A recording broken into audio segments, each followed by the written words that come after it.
भी एंगल दे के लोगों के सामने इसको। और जो अंतिम कहानी है वो किसकी प्रेम कहानी है? हाँ, वो मुझे लगता है एक अधूरी प्रेम कहानी है और क्योंकि उसमें एक कॉलेज किरदार है तो मुझे लगा कि शायद इस किताब को मेरा जी ने बड़ा सीक्वेंस अच्छा किया कि उसको मेरे दिमाग में नहीं था, लेकिन उन्होंने शायद या तो कोइंसिडेंटली या डेलिबरेटली उस कहानी को सबसे आखिर में रखा है और मेरे ख्याल से वही अधूरी प्रेम कहानी है। बहुत है अधूरी प्रेम कहानी जरूर, लेकिन बड़ी खूबसूरत प्रेम कहानी है क्योंकि उसमें एक सम्मान की भावना जो है कि ठीक है जिसके प्रति हम आकर्षित थे, ठीक है वो मिला न मिला वो गलत मामला है, लेकिन उसके प्रति जो एक सम्मान का भाव और उन्होंने कितने खूबसूरती से रिश्ते को लंबे समय तक निभाया, हमेशा नहीं निभाया, ये बड़ी बात है। और इसके लिए आपकी लेखन शैली को हम उसकी तारीफ करना चाहेंगे कि वो आपने खूबसूरती से मिल रहा है। हाँ, और कोई प्रेम कहानी मेरे ख्याल से अधूरी नहीं होती, किसी तरीके से मुकम्मल हो ही जाता, तो ये मेरी भी एक फेवरेट कहानी है। हमारे साथ हमेशा वो लेखक बात के लिए और पाठकों को बांधने के लिए इतना उत्सुकता रहे वो उसके बाद उम्मीद करती हूँ एक भाव एंड ऑल्सो उसमें तो मुझे ऐसा लगता है कि इस एक कहानी को डालने की वजह से संकलित आपने जो किया इसको स्वीकृत किया इस संग्रह में, उससे हुआ क्या है कि इस कहानी संग्रह का आयाम भी काफी विस्तृत हो गया है। क्योंकि ऐसे आमतौर पर जैसे जो इसका कवर है या बाकी चीजें पढ़ करके हमने तो पूरे दिमाग में पाठक के आता है कि नहीं इसमें तो एक सैन्य अधिकारी के अनुभव होंगे जिसमें पूरा बस देश की रक्षा के लिए मिटने वाले सैनिकों की गाथाएं हैं, लेकिन यहाँ पर अंतिम जो कहानी आपने डाल दी वो इतनी ज्यादा संवेदनाओं से और भावनाओं से हम सबसे जुड़ी हुई वो कहानी है कि नहीं इसमें वो भी एक इंसान है, आफ्टर वाले कोई इंसान उसके अंदर भी वही भावना है, वही संवेदना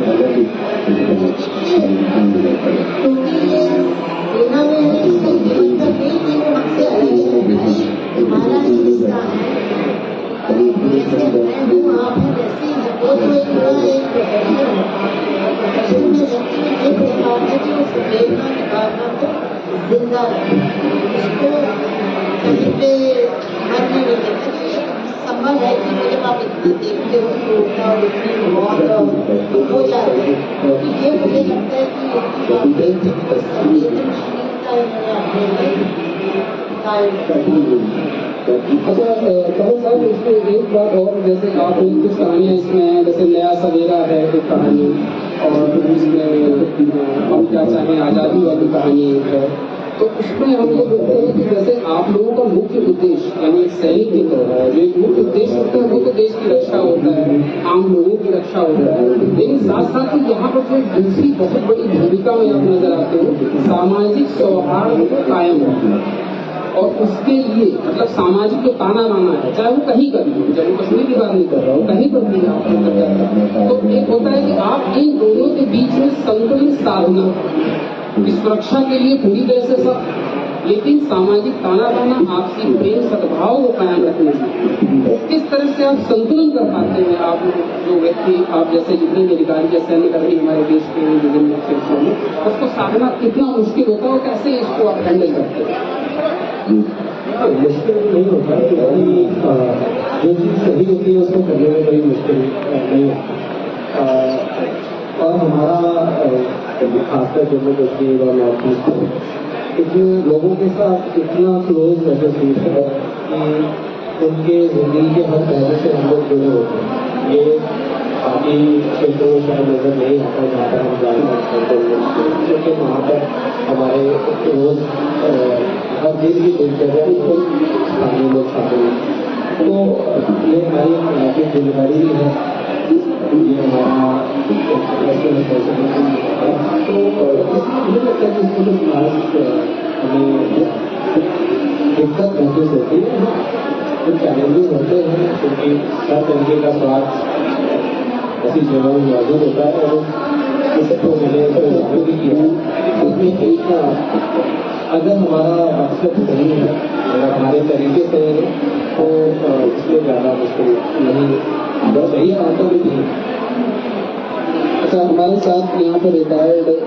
कर्नल मोहित जोशी साहब थे, विराजमान हैं मंच पे,